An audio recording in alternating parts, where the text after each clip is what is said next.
नमस्कार मंडळी, मी आज आलो आहे महाराष्ट्रातील प्रसिद्ध येरमाळ्याच्या येडेश्वरी यात्रेला। मित्रांनो, तुम्ही व्हिडिओच्या माध्यमातून पाहू शकता की येडेश्वरी मातेच्या यात्रेसाठी अनेक भक्तजन आपापल्या वाहनाने येरमाळा येथे मुक्कामी आलेले दिसून येत आहेत। मित्रांनो, मी आजपर्यंत इतकी गर्दी कोणत्याही यात्रेला पाहिली नाहीये। तुम्ही बघू शकता, दूरवर नजर जाईल तिथपर्यंत आपल्याला गर्दीच गर्दी दिसत आहे। आई येडेश्वरी मातेचं यात्रेचं वर्णन शब्दात करता येणार नाही, इतकी मोठी यात्रा भरलेली आहे। रंगबिरंगी पाळण्याची दुनिया, लाईट्स, म्युझिक आणि लोकांचा उत्साह यात्रा म्हटले की असणारच। रात्री तर हे पाळणे अजूनच सुंदर दिसतात। लाईट्समुळे पूर्ण जत्रा चमकत आहे।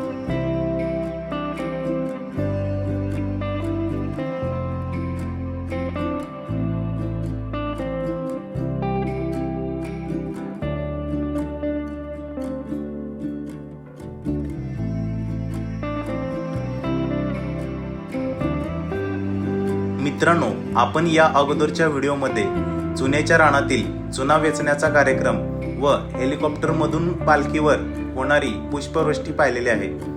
आपण आज या व्हिडिओमध्ये येडामाईच्या यात्रेतील रात्रीचा दर्शनाचा नजारा पाहणार आहोत। या व्हिडिओमध्ये आपण डोंगरावरील भक्तांची गर्दी व माता येडेश्वरीची छबिण्यासाठी निघालेली पालखी पाहणार आहोत। मित्रांनो, आपण आता चालत चालत गडाच्या पायथ्याशी येऊन पोहोचलो आहोत।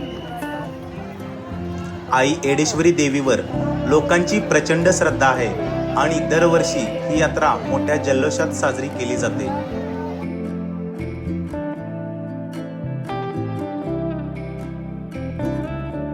तुम्ही बघू शकता, माझ्या पाठीमागे भाविक भक्तांनी खूप अशी गर्दी केलेली आहे।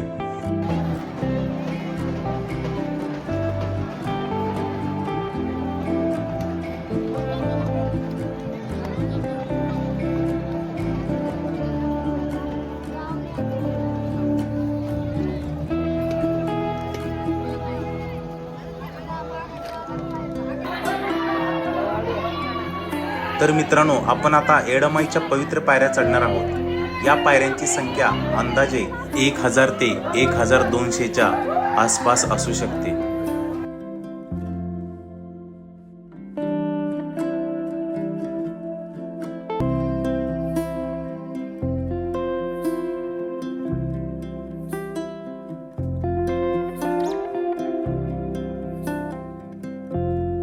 पायऱ्या चढून वरती आल्यानंतर आपल्याला सुरुवातीला येडामाईच्या शिखराचे दर्शन होते।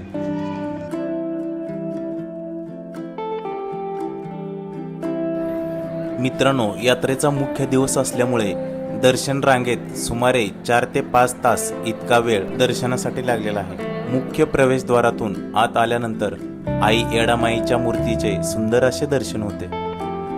आपण येऊन पोहोचलो आहोत आई येडामाईच्या पालखीजवळ।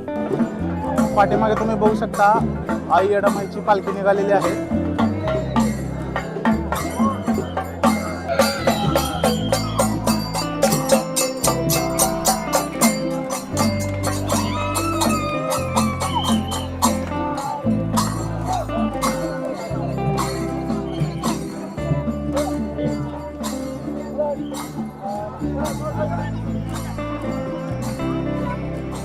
मित्रांनो, पालखीचे दर्शन घेऊन झाल्यानंतर आपण बाहेर येताच आपल्याला महाराष्ट्राचे प्रसिद्ध गायक चंदनजी कांबळे सर यांची ग्रेट भेट झाली।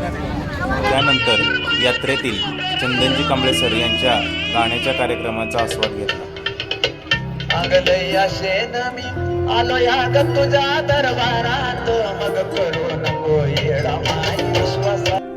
तर मंडळी, हा होता येडामाई यात्रेचा सुंदर अनुभव।